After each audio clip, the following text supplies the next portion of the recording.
بسم اللہ الرحمن الرحیم۔ السلام علیکم ورحمۃ اللہ وبرکاتہ۔ امید ہے کہ آپ سب ایمان، صحت، عافیت اور برکت کے ساتھ ہوں گے۔ گزشتہ اسباق میں ہم نے پڑھا کہ مصنفین نے کتاب کو مرتب کیا ایک مقدمہ اور 3 فنون پر، اور وجہ حسر بھی بیان کی گئی تھی۔ آج ہم دروس البلاغہ کے سبق نمبر 4 کو پڑھیں گے، جس کا عنوان ہے مقدمۃ فی الفصاحۃ والبلاغہ، یعنی مقدمہ فصاحت اور بلاغت کے بیان میں۔ تو آئیے سبق کے آغاز سے پہلے دعا پڑھ لیجئے۔ ربی یسر ولا تعسر وتمم بالخیر وبک نستعین یا فتاح۔ اس کو آپ سب 3 دفعہ دہرا لیجئے۔ اس کا ترجمہ یہ ہے: اے اللہ، آسانی فرما، مشکل نہ فرما، اور خیر کے ساتھ اس کو مکمل کرنے کی توفیق عطا فرما، اور آپ سے ہی ہم مدد طلب کرتے ہیں، اے بند دروازوں کو کھولنے والے۔ تو کتاب کی باقاعدہ تفصیل سے پہلے ہم عبارت پڑھیں گے، پھر ترجمہ کریں گے، اس کے بعد انشاءاللہ تفصیل پڑھیں گے۔ الفصاحۃ فی اللغۃ تنبئ عن البیان والظہور، یقال افصح الصبی فی منطقہ اذا بان وظہر کلامہ، وتقع فی الاصطلاح وصفا للکلمۃ والکلام والمتکلم۔ فصاحت لغت میں بیان اور ظہور کی خبر دیتی ہے۔ فصاحت کے لغوی معنی بیان اور ظہور کے ہیں۔ افصح الصبی فی منطقہ، بچے نے اپنی بات واضح کی۔ اس وقت کہا جاتا ہے جب بچے کی بات واضح اور ظاہر ہو جائے، اور اصطلاح میں فصاحت کلمہ، کلام اور متکلم کی صفت واقعہ ہوتی ہے۔ یہاں پر یہ لفظ مقدمہ کا آیا ہے، تو مقدمہ دراصل مقدمۃ الجیش سے ماخوذ ہے۔ مقدمۃ الجیش لشکر کے اگلے حصے کو کہتے ہیں۔ جیش کہتے ہیں لشکر کو، مقدمۃ الجیش لشکر کا جو اگلا حصہ ہے۔ قدیم زمانے میں عموماً لشکر کے 5 حصے ہوا کرتے تھے۔ جو حصہ دائیں طرف ہوتا تھا اس کو میمنہ کہتے تھے، اور جو بائیں طرف حصہ ہوتا تھا اس کو میسرہ کہتے تھے، اور جو حصہ پیچھے ہوتا تھا اس کو ساقہ کہتے تھے، اور جو حصہ آگے ہوتا تھا اس کو مقدمہ کہتے تھے، اور جو درمیان میں ہوتا تھا اس کو قلب کہا جاتا تھا۔ تو یہ مقدمہ کا لفظ مقدمۃ الجیش سے ماخوذ ہے۔ جیسے وہ لشکر کے آگے ہوتا تھا، اسی طرح مقدمۃ الکتاب بھی کتاب سے پہلے اور آگے ہوتا ہے۔ اسی مناسبت کی وجہ سے اس کا نام مقدمہ رکھا گیا ہے۔ تو یہ مقدمہ ہے فصاحت اور بلاغت کے بیان میں۔ اس میں ہم فصاحت اور بلاغت کا معنی بیان کریں گے کہ اس میں فصاحت اور بلاغت کا کیا معنی کیا گیا ہے۔ الفصاحۃ فی اللغۃ تنبئ عن البیان والظہور۔ انبأ ینبئ، انبا کے معنی ہوتے ہیں خبر دینے کے، بتلانے کے۔ الفصاحۃ فی اللغۃ، تو لغت کہتے ہیں زبان کو۔ اللغت الف لام آیا، معلوم ہوا کہ خاص زبان مراد ہے۔ کون سی زبان مراد ہے؟ کس زبان میں ہم عربی قواعد پڑھ رہے ہیں؟ عربی زبان کے فصاحت کے قواعد یہاں ذکر ہوں گے۔ اگرچہ اور زبانوں میں بھی یہ قوانین جاری ہوتے ہیں، لیکن یہاں پر ہم عربی زبان کے اعتبار سے بالخصوص پڑھ رہے ہیں تاکہ قرآن کی فصاحت اور بلاغت کو جان سکیں۔ تو لغت سے مراد ہے عربی زبان۔ یاد رکھیے فصاحت کا معنی ظہور نہیں ہے۔ فصاحت کے عربی میں کئی معنی آتے ہیں، لیکن ان سب معنی کے اندر ظہور ملحوظ ہے۔ مثلا دیکھیں، دودھ کے اوپر سے جھاگ اور بلائی ختم ہو جائے تو ہم کہتے ہیں فصح اللبن، اور یہاں بھی ظاہر ہونے کا معنی ہے۔ بلائی اور جھاگ ختم ہوگی تو دودھ ظاہر ہو جائے گا۔ اسی طرح کوئی آدمی صاف اور واضح گفتگو کرنے لگے، مثلا کوئی غیر عرب ہے، عربی زبان میں واضح گفتگو کرنے لگے تو کہتے ہیں فصح الرجل، آدمی صاف بات کرنے لگا ہے۔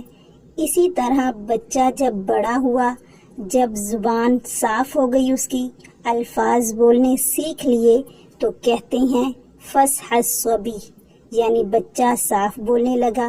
یہاں پر افصحو کا لفظ استعمال ہوا ہے تو اس میں ظاہر ہونے کا معنی ملحوظ ہے کہ اس کی باتیں اب خوب ظاہر ہو گئی ہیں، واضح ہو گئی ہیں، صاف ہو گئی ہیں، ہر بات اس کی سمجھ میں آ جاتی ہے۔ اسی طرح صبح ہو، روشنی ہو جائے تو عربی میں کہتے ہیں افصح الصبح، یعنی صبح ہو گئی۔ اس کے اندر بھی ظاہر کا معنی ملحوظ ہے کہ جب صبح ہو گئی تو ہر چیز ظاہر ہو جاتی ہے۔ اس لیے کتاب میں یہ نہیں کہا گیا کہ فصاحت کا معنی بیان اور ظہور ہے، بلکہ یہ کہا گیا ہے کہ الفصاحت فی اللغت تنبئ عن البیان والظہور، کہ فصاحت عربی لغت میں بیان اور ظہور کی خبر دیتی ہے۔ وتقع، یہاں سے بتا رہے ہیں کہ فصاحت جو ہے یہ کلمے کی بھی صفت بنتی ہے، کلام کی بھی صفت بنتی ہے اور متکلم کی بھی۔ کلمے کی صفت بنتی ہے، عربی میں کہا جاتا ہے ہذہ کلمۃ فصیحۃ، اور جب کلام کی صفت بنتی ہے تو کہا جاتا ہے ھذا کلام فصیح، اور جب متکلم کی صفت بنتی ہے تو کہا جاتا ہے متکلم فصیح۔ تو دراصل یہ تقسیم کر رہے ہیں فصاحت کی کہ یہ 3 قسم پر ہے، کلمہ بھی فصیح ہوتا ہے، کلام بھی، اور متکلم بھی فصیح ہو سکتا ہے۔